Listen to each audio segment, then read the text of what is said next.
60वें साल में ही हम स्मार्ट बॉर्डर प्रोजेक्ट को लॉन्च कर बांग्लादेश और पाकिस्तान की पूरी सीमा को हम अभेद करेंगे। সীমান্তে অনুপ্রবেশ রুখতে জিরো টলারেন্স নীতি। পাকিস্তান বাংলাদেশ সীমান্ত দুর্ভেদ্য করতে এবার অমিত শাহের স্মার্ট প্রকল্প, হাতিয়ার, ড্রোন, রেডার, নজরদারি ক্যামেরা। শুক্রবার নয়াদিল্লিতে বিএসএফ এর বার্ষিক রুস্তম মুজিব মেমোরিয়াল অনুষ্ঠানে একথা জানিয়েছেন কেন্দ্রীয় স্বরাষ্ট্রমন্ত্রী অমিত শাহ। পাকিস্তান ও বাংলাদেশ সীমান্ত জুড়ে প্রায় 6000 কিলোমিটার এলাকাকে সুরক্ষিত করতে একটি স্মার্ট বর্ডার প্রকল্প চালু করতে চলেছে প্রধানমন্ত্রী নরেন্দ্র মোদীর সরকার।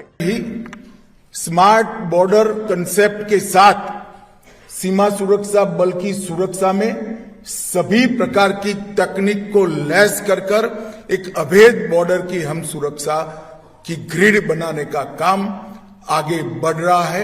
প্রায় 6000 কিলোমিটার দীর্ঘ আন্তর্জাতিক সীমান্তে জওয়ান মোতায়েন কার্যত অসম্ভব। তাই শুধু জওয়ানদের নজরদারির পাশাপাশি স্মার্ট বর্ডারের মাধ্যমে সীমান্তে থাকবে ড্রোন, হাই রেজলিউশন ক্যামেরা এবং অন্যান্য মনিটরিং ডিভাইস। তাছাড়াও পুলিশ এবং স্থানীয় প্রশাসনের মধ্যে বিএসএফ কে যোগাযোগ করতে ইন্টেলিজেন্স নেটওয়ার্ক বাড়াতে নির্দেশ দিয়েছেন অমিত শাহ। শাহ বলেন, আগামী 1 বছরের মধ্যে স্মার্ট বর্ডারের কাজ শুরু হবে। তার ফলে সীমান্তগুলিকে দুর্ভেদ্য করে তোলা সম্ভব হবে। জনবিন্যাস পরিবর্তনের যে ব্যর্থ চেষ্টা চলছে তাতেও লাগাম টানা সম্ভব হবে। শাহ বলেন, সরকারের এই উদ্যোগের লক্ষ্য হলো ওই সীমান্তগুলিকে দুর্ভেদ্য করে তোলা এবং অঞ্চলের জনবিন্যাস পরিবর্তনের যে কোনো প্রচেষ্টা ব্যর্থ করে দেওয়া। और बहुत कम समय में गृह मंत्रालय ड्रोन, रडार, आधुनिक कैमराज और बाकी सारी तकनीक के साथ एक स्मार्ट बॉर्डर के प्रोजेक्ट को लेकर देश के सामने आएगा। और मैं मानता हूं ये लॉन्च होने के बाद सीमा सुरक्षा बल का काम काफी सरल भी होगा और मजबूत भी होगा, क्योंकि जब तकनीक आगे बढ़ रही हो तब हमने भी सुरक्षा में तकनीक का उपयोग करना पड़ेगा। इसके हर कंपोनेंट के लिए गृह मंत्रालय ने अनेक प्रकार की कवायद की है और लगभग एक इन टोटो स्मार्ट बॉर्डर के काम में हम बहुत नजदीक पहुंच गए हैं।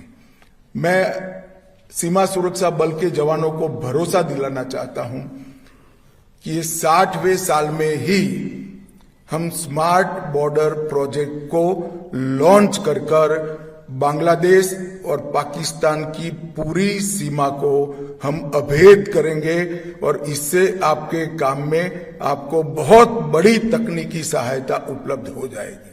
অমিত শাহ বলেন, ত্রিপুরা, পশ্চিমবঙ্গ ও আসামের সরকার অনুপ্রবেশ প্রতিরোধে কেন্দ্রের নীতির সঙ্গে একমত। প্রতিটি অনুপ্রবেশকারীকে চিহ্নিত করে বহিষ্কারের বিষয়ে দৃঢ় প্রতিজ্ঞ। भारत सरकार ने ये तय किया है कि हम न केवल घुसपैठ को रोकेंगे, एक एक घुसपैठिए को चुन चुन कर देश के बाहर निकालेंगे और हमारी जनसांख्यिकी में अकृत्रिम बदलाव नहीं होना। त्रिपुरा, आसाम और पश्चिम बंगाल तीनों जगह ऐसी सरकारें हैं जो नीतिगत रूप से मानती है कि देश में घुसपैठ नहीं होनी चाहिए। अब सीमा सुरक्षा बल की जिम्मेदारी है कि हम न केवल सीमाओं की सुरक्षा करें, गांव के पटवारी के साथ हमारा संवाद होना चाहिए, गांव के थाने के साथ हमारा संवाद होना चाहिए, डिस्ट्रिक्ट के कलेक्टर के साथ, डीडीओ के साथ, डिस्ट्रिक्ट एसपी के साथ हमारा संवाद होना चाहिए। कौन नया घुसपैठिया आया है, क्या रूट है, कहां से तस्करी हो रही है, कहां से गौ तस्करी हो रही है, ये सारे रूटों को चून चून कर बंद करना, समाप्त करना, ये बीएसएफ की जिम्मेदारी है। आने वाले दिनों में तीनों राज्यों के मुख्यमंत्रियों के साथ गृह मंत्रालय में हम एक बैठक भी करने वाले हैं और घुसपैठ की दृष्टि से एक मजबूत सुरक्षा ग्रिड हम बनाने वाले। বলে রাখা ভালো, বাংলায় কাঁটাতার নিয়ে জমি জট ছিল। বাংলাদেশ ও ভারতের মোট প্রায় 4096 কিলোমিটার সীমান্ত আছে। তার মধ্যে পশ্চিমবঙ্গের সীমান্ত প্রায় 2219 কিলোমিটার লম্বা। এর মধ্যে প্রায় 1650 কিলোমিটারে কাঁটাতারের বেড়া আছে। বাকি 569 কিলোমিটারে কোনো কাঁটাতার নেই।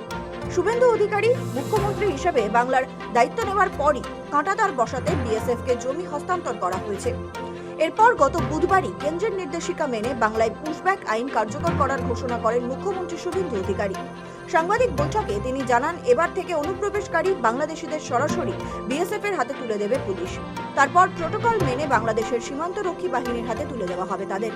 অনুপ্রবেশকারীদের এই ঘোষণার পরেই মতুয়াদের মধ্যে তৈরি হয়েছে দেশ ছাড়ার শঙ্কা। যদিও স্পষ্ট ভাষায় মুখ্যমন্ত্রী জানিয়েছেন, সিএএ এর আওতায় কোনো হিন্দু ধর্মাবলম্বীর বা বাংলাদেশ, পাকিস্তান, আফগানিস্তান থেকে আগত নির্যাতিত সংখ্যালঘুদের বিতাড়িত করা হবে না। তারা যথাযথ প্রক্রিয়ায় ভারতের নাগরিকত্ব পাবেন। এরপরই শুক্রবার দিল্লিতে গিয়ে অমিত শাহর সঙ্গে দেখা করেন শুভেন্দু অধিকারী। তারপরই শাহের স্মার্ট বর্ডারের ঘোষণা যথেষ্ট তাৎপর্যপূর্ণ। ব্যুরো রিপোর্ট, সময়, কলকাতা।